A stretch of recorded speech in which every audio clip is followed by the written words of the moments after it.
আসসালামু আলাইকুম প্রিয় দর্শক, মোহাম্মদ আখতারুজ্জামান বলছি। ফিশারিজ বাংলাদেশ চ্যানেলটি বিশ্বের যে প্রান্ত থেকে দেখছেন সেই সমস্ত মাছ ও চিংড়ি খামারি ভাই আপনাদের স্বাগত জানাচ্ছি। আশা করছি আপনারা ভালো আছেন। আজকের ভিডিওটি হচ্ছে খুব গুরুত্বপূর্ণ। এই জন্য গুরুত্বপূর্ণ কারণটা হলো আমি যে বিষয় নিয়ে কথা বলবো সেটার হচ্ছে একটা ভালো সময় হচ্ছে আগামীকাল, অর্থাৎ বাংলাদেশ এবং ইন্ডিয়াতে মোটামুটি যারা মুসলিম মানে ধর্ম পালন করে থাকেন তাদের জন্য হচ্ছে যেহেতু কুরবানি হবে এবং এই কুরবানির সময় প্রচুর পরিমাণে হলো আপনার গরু খাসি এগুলো জবেহ করা হয়। তো জবে করা হলে এইটার হচ্ছে এই থেকে যে রক্ত পাওয়া যায় যেটাকে আমরা ব্লাড বলি, সেই ব্লাডটা হচ্ছে মাছ বা চিংড়ির সুপার ফুড বলা হচ্ছে। মানে অত্যন্ত পুষ্টিকর একটা খাবার। এই খাবারটা হচ্ছে আপনি কি করে সংরক্ষণ করবেন, এটার পুষ্টিমান কি, লাস্টে কীভাবে আপনি সংরক্ষণ মানে সংগ্রহ করার পর সংরক্ষণ করবেন, প্রত্যেকটা বিষয় নিয়ে আজকের ভিডিওতে আমি বলার চেষ্টা করব। তো চলুন শুরু করি।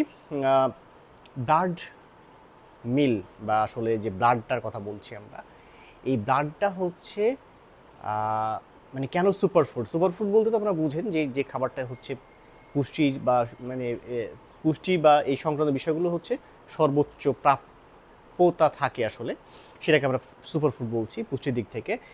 এবং সুপারফুডের আরও কিছু ভালো মানে বৈশিষ্ট্য আছে, সেটা হলো যেটা ইজিলি ডাইজেস্টেবল, অর্থাৎ আপনি মাছ বা চিংড়িকে যখন দিবেন সে যদি সহজেই হজম করতে পারে এবং ম্যাক্সিমামটুকু ইউটিলাইজ করতে পারে তার দেহ গঠনের ক্ষেত্রে, তাহলে আমরা তাকে সুপারফুড বলি। যাই হোক, সুপারফুডের অনেক ক্রাইটেরিয়া আছে, তো আমি এত এত ডিটেলসে যাচ্ছি না। যেহেতু কুরবানি আগামীকাল হতে যাচ্ছে, তো সেই ক্ষেত্রে আমরা যেটা করতে পারি সেটা হলো এটাকে আমরা সংগ্রহ করব, সংগ্রহ করে মাছ বা চিংড়ির খাবার হিসেবে ব্যবহার করব। আরেকটু আমি করে ফেলেছি, মানে একটু মিস করে গেছি, সেটা হলো যে এই ব্লাড মিল এর পুষ্টিগুণটা নিয়ে একটু বলতে চাই। সেটা হচ্ছে এটাতে প্রায় হচ্ছে 80 থেকে 85% মতো বা 80 থেকে 85% মতো প্রোটিন থাকে। আপনি দেখেন তো আমাদের মাছ বা চিংড়ি তো মানে যে খাবারগুলো আমরা তৈরি করি যেসব উপকরণ দিয়ে, সেই উপকরণগুলোর মধ্যে প্রোটিনের মান ম্যাক্সিমাম ক্ষেত্রেই হচ্ছে কত 60 থেকে 70, মানে তার চেয়ে তো আরও কম অন্য। তো এই যে হচ্ছে একটা হাই প্রোটিনের মান আছে ব্লাডে, অর্থাৎ এই রক্তে, সেটা কিন্তু একটা বিশাল একটা ব্যাপার। এবং এর মধ্যে কিন্তু মিনারেল আছে, খুব চমৎকার কিছু মিনারেল আছে। এবং এই যেটা বললাম যে খুব সহজে ডাইজেস্ট করতে পারে মাছ বা চিংড়ি।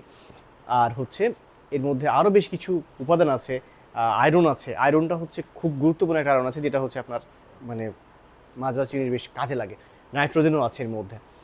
এখন এই পুষ্টিগুণ সমৃদ্ধ ব্লাড মিল আপনি সংগ্রহ করতে পারেন খুব সহজ পদ্ধতিতে। সহজ পদ্ধতিতে বুঝতে পারছেন যে আপনি যখন একটা কুরবানির যে গরু বা মানে মানে ছাগল বা হচ্ছে খাসিটা আমরা জবাই করছে, এই জবাই করতে গিয়ে যেটা হচ্ছে সেটা হলো তার গলাতে যখন ছুরি দেওয়ানো হচ্ছে, ছুরি যখন দিয়ে কাটানো হচ্ছে, তখন তো স্বাভাবিকভাবে ব্লাডটা চুইয়ে পড়ে।